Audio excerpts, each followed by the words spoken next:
Hello everybody, welcome back to Suburbs of Seattle. I'm your host Andrey Gulyy, and today we're going to be talking about how to buy a house with zero money down. And before we get started, go ahead and hit that subscribe button so that you can stay up to date on all the latest videos that I'll be putting out, or shoot me a phone call at the number below or a text and I'd be happy to serve you.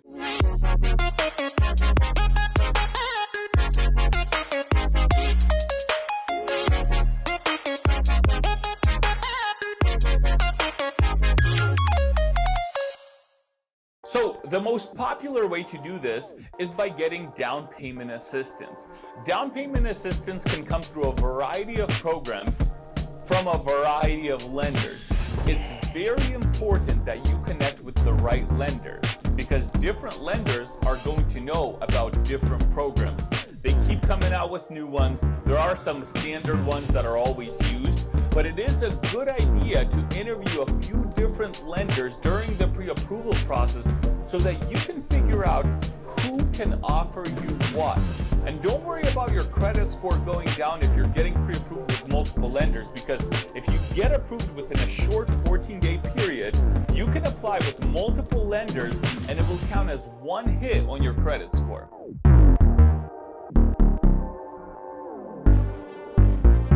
Now, let's move on to how we actually get the zero money down.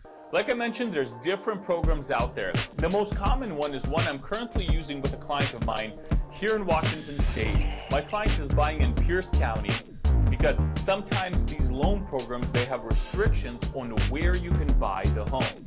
In this case, we're doing Pierce County, and he can get about $40,000 as down payment assistance. The only trade-off is his interest rate has to be higher during the life of the loan. So, for instance, right now the current rate across the country is at 7%.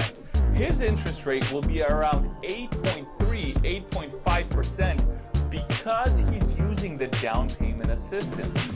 Now, you could, as long as you're okay with the monthly payment, you could get down payment assistance, have that higher rate, and just plan to refinance 3, 4, 5 years down the line when the rates are lower. But it's very crucial to make sure that you know your cost when it comes to the monthly payment. A lot of buyers aren't aware of this. They sign up for down payment assistance.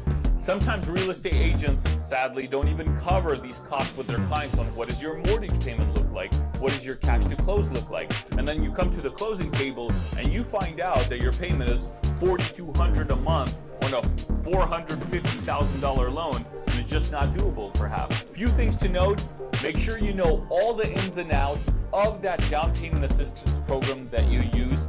Most of them are going to have an increased rate. Some of them could have some other hidden fees. So make sure that whatever lender you talk to, you really dig deep and understand every possible caveat to that program.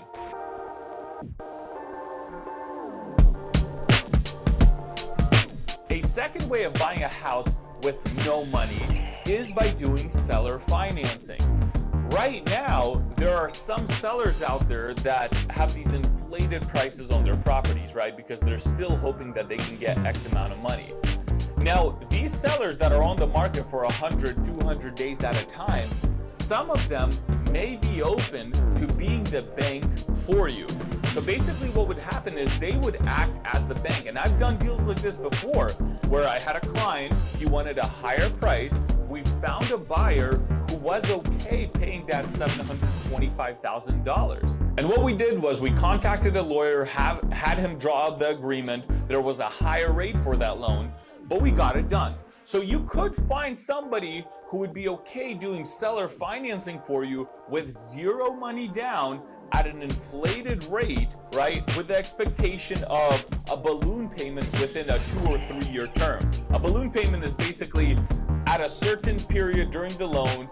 Most of seller financing contracts have this clause. You have to repay back everything. So again, the goal of a seller financing loan usually is that you refinance and repay the seller back on the 3rd, 4th, or 5th year, depending how your deal is structured. So So it is a possibility for you to do it like that, but you may go through a few sellers before you actually find somebody who's willing to take zero money as a down payment and just have you continue making monthly payments for the property. I've noticed personally that a lot of sellers that are open to seller financing, usually it tends to be people who are a bit older, more in their 60s to 70s, right? I don't know why. Well, I have a few thoughts, but usually it seems to be people who are a bit older in age, and maybe it's because the fact that they're experienced landlords in the past and they like the stability of having a monthly paycheck. These types of people are usually open to doing a seller financing deal.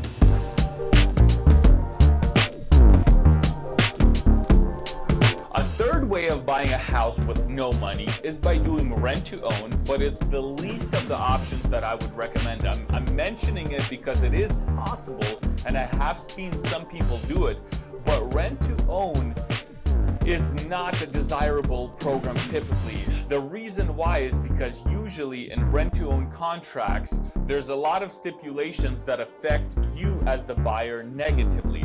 Number one, you have a significantly inflated monthly payment in addition to a significantly inflated interest rate. I know somebody, this poor lady, it's very hard to get out of these loans. That's why I never recommend doing rent to own. Again, I'm mentioning it for the sake of the video, just for you to expand your knowledge. More so, I guess, to expand your knowledge on why you should stay away from them, because I have people who call me up and say, hey, what do you think about rent to own? Anyways, this lady, she was stuck in a loan, $400,000, and she was paying $3,400 or $3,600 a month. And guys, this is not in today's time. This was 2-3 years ago when rates were significantly lower.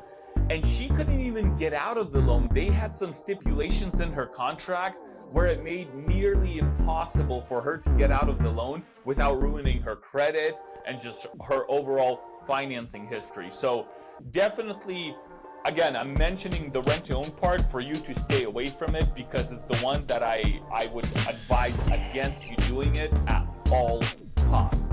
So these are the top 3 ways to buy a house with zero money down.